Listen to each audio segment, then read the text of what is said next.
प्रेमिका के शहर से मां की बस्ती तक, अपनी पत्नी और बच्चों को कई महीनों तक अकेला छोड़कर अपनी खूबसूरत जवान लवर के पीछे भागा। अपनी मां की मौत की सालगिरह पर वह लौटा और अपनी पत्नी को किचन में यह करते देखा, जिससे उसे बहुत झटका लगा। कोलकाता की एक छोटी सी गली में एक पुराने घर में पिछले 3 महीनों से अर्जुन एक राजा की तरह रह रहा है। एक लग्जरी अपार्टमेंट में जो प्रिया के लिए किराए पर लिया गया है। उसकी खूबसूरत जिंदादिल जवान लवर जो उससे 15 साल छोटी है। उसकी जिंदगी गोवा या जयपुर की लग्जरी ट्रिप, विस्की के साथ कैंडल नाइट डिनर और मीठी बातों में डूबी हुई है। वह उस घर का रास्ता भूल गया है जहां उसकी मेहनती पत्नी मीरा और 2 छोटे बच्चे हैं। अर्जुन के लिए मीरा बस एक पुरानी फीकी और बोरिंग साड़ी है। वह मसालों, कुकिंग ऑयल की महक, छोटी किराने की दुकान की वजह से बिखरे बालों और अपने बूढ़े सास ससुर की देखभाल से घिरी रहती है। जहां तक प्रिया की बात है, प्रिया महंगा परफ्यूम, शानदार लहंगे, मीठी नई चीज है। हनी चलो आज दार्जिलिंग चलते हैं, मैंने ट्रेन टिकट चेक कर लिए हैं, प्रमोशन है।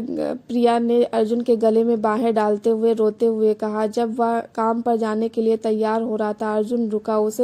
उसने कैलेंडर पर नजर डाली। आज महालय अमावस्या थी, पुरखों के सम्मान में एक जरूरी छुट्टी। आज नहीं प्रिया, आज मेरे माता पिता की बरसी है। ओह, उनके मरने का क्या मतलब है? बस उस देहाती पत्नी को कुछ पैसे भेज दो ताकि वह उसका ध्यान रखे। चलो बाहर चलते हैं। प्रिया ने मुंह बनाया। उसकी आवाज में रोना था। पहली बार अर्जुन को अपनी प्रेमिका की आवाज से दुख हुआ। आखिर वह उसके माता पिता थे जिन्होंने उसे पालने के लिए बहुत मेहनत की थी। उसने प्रिया का हाथ ठंडेपन से हटा दिया। ऐसा मत कहो, मुझे घर जाना है। सबसे बड़ा बेटा होने के नाते मेरी जिम्मेदारियां हैं। अर्जुन भारी मन से घर चला गया। उसने पिछले कुछ महीनों से पैसे भेजना बंद कर दिया था।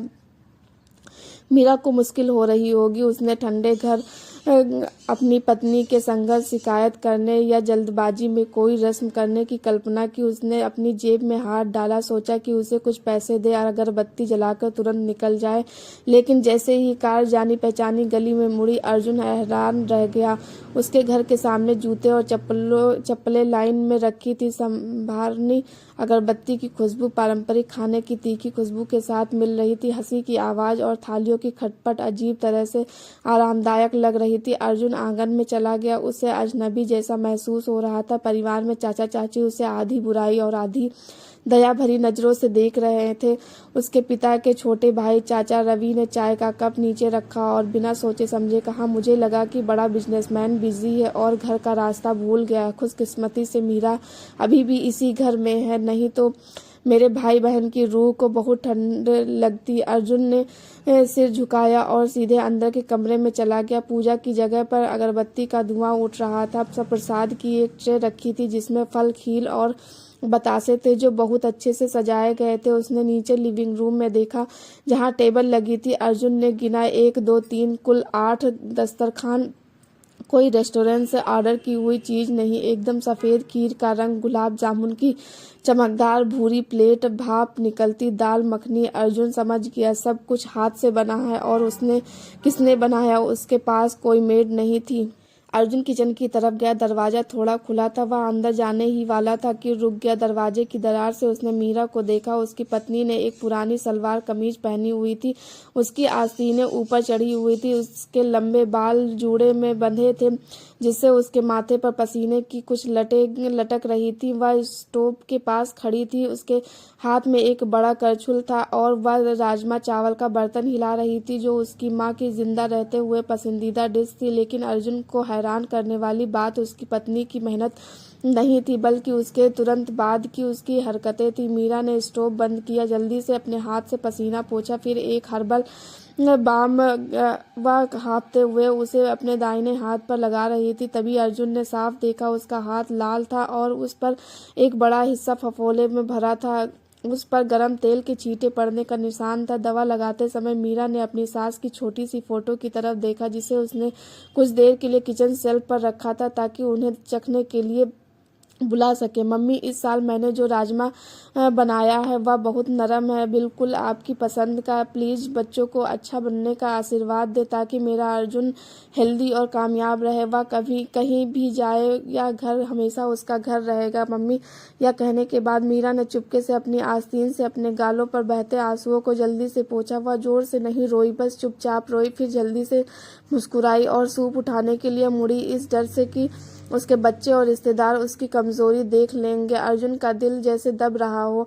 उसे आज सुबह प्रिया की याद आई, सिर्फ इसलिए कि उसने एक नकली नाखून तोड़ दिया था। वह चिल्लाई और कहा कि वह उसे तुरंत नेल सैलून ले जाए। मीरा की बात करे तो उसका पति बिना किसी निशान के, बिना किसी सहारे चला गया था। वह अकेले ही किराए की दुकान संभालती थी, 2 बच्चों की देखभाल करती थी। फिर भी अपने पति की मौत की सालगिरह पर उसके माता पिता ने खाने की 8 पूरी ट्रे संभाली। उसके हाथ जल रहे थे, धोखे से उसका दिल दुख रहा था। अर्जुन ने खुद को देखा, शेरवानी सपाट थी, लेदर के जूते चमकदार थे, लेकिन उसकी आत्मा खाली थी। उसने एक मेहनती बच्चों जैसी पत्नी को फालतू की ऐसो आराम के लिए बेच दिया था। खाने की वे 8 ट्रे सिर्फ खाना नहीं थी, वे पसीना, आंसू और इस परिवार के लिए उसकी आखिरी इज्जत थी। रिश्तेदारों के सामने उसकी इज्जत बनाए रखने के लिए। डैड, रोहन के बेटे की आवाज ने अर्जुन को चौंका दिया। मीरा मुड़ी, उसकी आंखें हैरानी से चौड़ी हो गई, उसके हाथ में करछुल कांप रहा था। अर्जुन किचन में चला गया। अब उसमें एक अमीर पति या अमीर बिजनेसमैन वाला घमंड नहीं था। वह पास गया, अपनी पत्नी के हाथ पर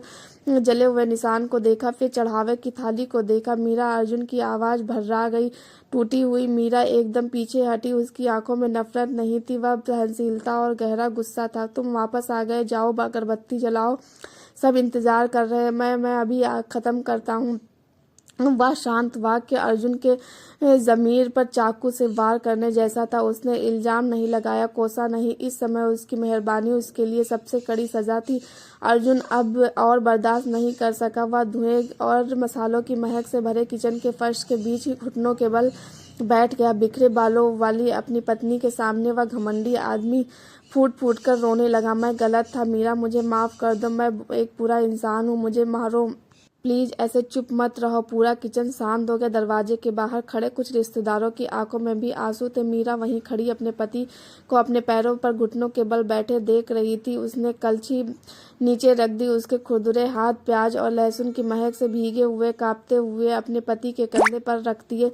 उसके आंसू फिर से बह निकले, लेकिन इस बार वे आंसू थे जो महीनों तक रोके रखने के बाद निकले थे। उठो, आज हमारे मम्मी पापा का दिन है, उन्हें दुखी मत करो। क्या बात है, खाना खत्म करने के बाद बात करेंगे। अर्जुन ने ऊपर देखा, अपनी पत्नी की आंखों में देखा। वह समझ गया था माफी रातों रात नहीं मिलती, लेकिन उस कंधे की मालिश और भाप से भरी थाली ने उसे एक ऐसा सबक सिखाया जिसे वह कभी नहीं भूलेगा। एक प्रेमिका टिमटिमाती रोशनी में उसके साथ विस्की का गिलास शेयर कर सकती है, लेकिन सिर्फ एक मेहनती पत्नी ही उसके माता पिता के लिए उसकी गैरमौजूदगी में गर्मा गर्म दाल बनाने का दर्द सहने को तैयार होगी। उस दिन अर्जुन आंखों में आंसू लिए खाना खाने बैठा, लेकिन यह सबसे अच्छा खाना था और उनकी जिंदगी का सबसे कीमती जागने वाला खाना था।